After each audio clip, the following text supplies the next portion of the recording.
पीठ सारे दुख जरा सी भी अगर वो उठा के 2 घंटे तक आपको करता तो शारीरिक रूप वो पीड़ा जरूर सहा होगा। उस पीड़ा को भूल जाता है, वो देख रहा है कि मेरे बगल में ऐसे एक व्यक्ति को क्या करे जा रहा है कि दुख, इतना बड़ा दुख भरा कहानी वो कभी जिंदगी में कोई नहीं देखा था। उसको जो हो देख के जो है अपना दिल को, अपना मन को, कठिन मन को वो तोड़ दिया, है ना, वो पछता रहा। लेकिन दूसरा क्या कहता है कि तू तो परमेश्वर है, तू खुद को बचा और हमें भी बचा। आज के समाज सोसाइटी क्या है कि बाइबल में जैसे सारे यहाँ पे कह रहे थे कि ट्रूली में कहता हूँ सच्चाई, यहाँ पे जब सच्चाई यहाँ पे आती है तो सच्चाई को कोई ग्रहण नहीं करते, क्योंकि यीशु मसीह खुद सत्य है। तो इस वचन के आधार पर जब हम देखते हैं एक व्यक्ति जो है पूरे वर्ल्ड को अभी भी कोई सेम सिचुएशन में लोग जो है चल रहे हैं, लेकिन जो सच्चाई को ग्रहण करने वाले कम हैं। तो यीशु मसीह यहाँ पे जब कहते हैं कि जो व्यक्ति पश्चाताप है, रिपेंटेंस करता है, उसको कहता है कि मैं तुम्हें सच कहता हूँ आज तुम मेरे साथ कहाँ होंगे, स्वर्गलोक में होंगे। स्वर्गलोक मतलब आज हम वचन से सुनते हैं कि हम सबको, अगर मैं पूछूं कि आप सभी कहाँ जाएंगे, स्वर्ग जाएंगे या नरक जाएंगे, तो क्या बोलोगे आप? स्वर्ग जरूर जाएंगे, है ना, क्योंकि परमेश्वर ने हम सबको स्वर्ग के लिए ही चुना है और इस स्वर्ग ले जाने के लिए हमारे लिए दुनिया में आके इतने सारे उसने जन्म लिए हैं और मिनिस्ट्री भी किए हैं और हमारे लिए स्वर्ग तय करने के लिए गया हुआ है और दोबारा हमें लेने के लिए आने वाले हैं, है ना। तो वो स्वर्ग क्या वो वाकई वो जो क्रूस में वो जो मरा है, एक चोर जो मरा है, क्या यीशु मसीह के साथ वाकई वो स्वर्ग में गया है? अगर हम बाइबल पढ़ते हैं कि जो प्रभु में मरते हैं वो मरते नहीं है, क्या करते हैं बोलो, मरते नहीं है, वो अनंत काल के लिए क्या होते हैं, सो जाते हैं। बाइबल में अगर देखें अनंत काल के लिए वो सो जाते हैं। अनंत काल के लिए सोना एक प्रभु में एक मनोनीत लोगों का एक मनोहर बात है, अच्छी बात है।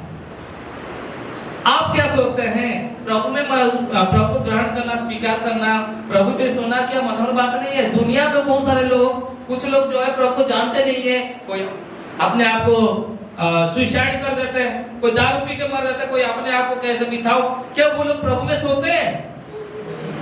नहीं।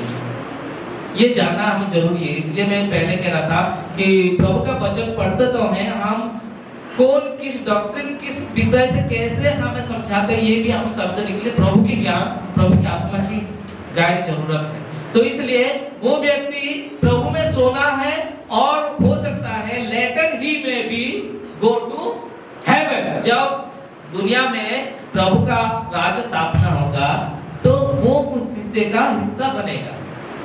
तो मेरे प्रियो, आज हम इस वचन के द्वारा जो है हम जब देखते हैं, पढ़ते हैं, सुनते हैं, क्रूस के साथ वचन के द्वारा गुड फ्राइडे क्या है, पूरे दुनिया क्या सोचती है, कैसे उसको मान रहे हैं, तो जब हम देखते हैं हम उस मसीहत होने वाले ऐसे देश में नहीं है जो आज का प्रेजेंट कंडीशन हम देखते हैं। हमारे देश में मसीह विरोधी बहुत सारे ऐसे काम हो रहे हैं।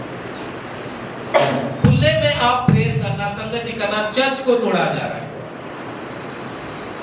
लेकिन सत्य, बाइबल में लिखा सत्य को जानो, सत्य को तुम्हें आजाद करेगी। सत्य का हिस्सा बनकर प्रभु में सोना, स्वर्ग जाना एक और क्या कहते हैं मनोहर बात है, प्रभु की एक आज्ञा की बात है। तो इस प्रकार जैसे मैं कह रहा था कि जो व्यक्ति प्रभु में सोते हैं, जो व्यक्ति प्रभु में स्वर्ग जाते हैं, उसका एक प्रभु का ही योजना होता है। अब जब मैं थोड़े से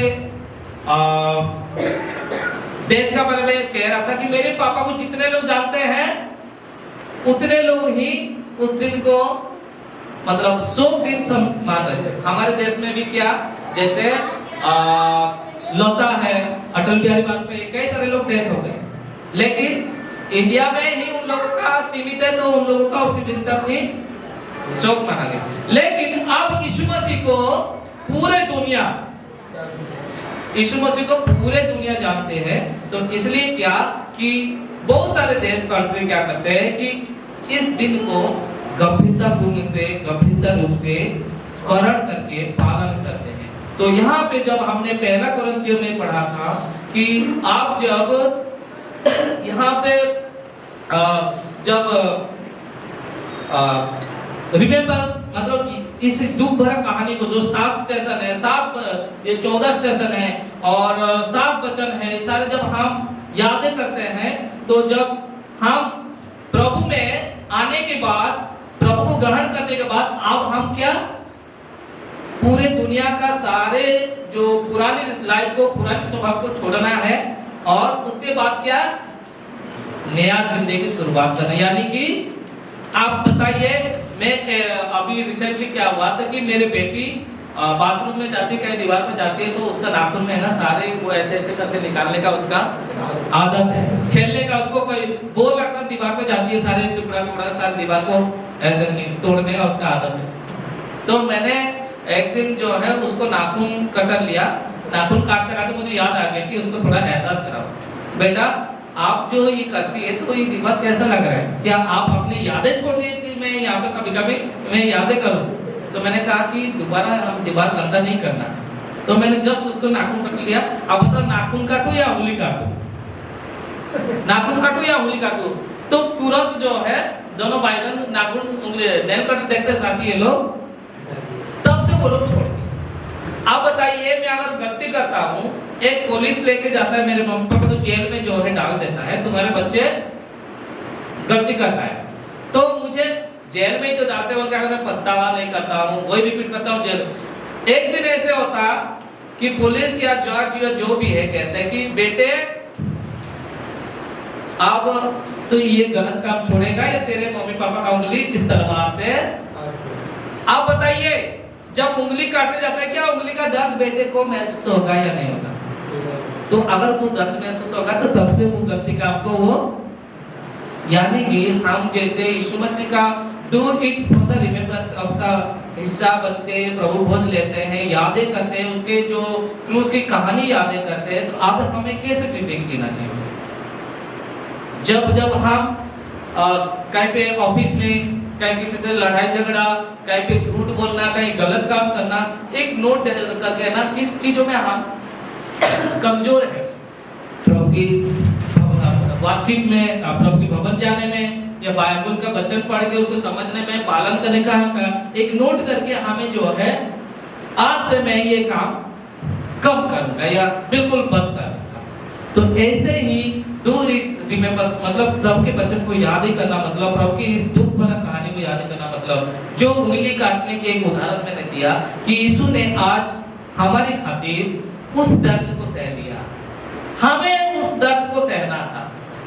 तो इसलिए आज अगर हम उसी प्रकार की एक जो चोर जो है कि रियली उसने महसूस किया, उसके दर्द को महसूस किया, उसकी जो बूंद बूंद खून को जो है उसने महसूस किया और उसने यीशु मसीह से अपने दिल की जो कनेक्टेड जो है वहां पे बातें रखा और यीशु मसीह ने, मैं सच सच कहता हूँ तू भी आज मेरे साथ साथ में होगा।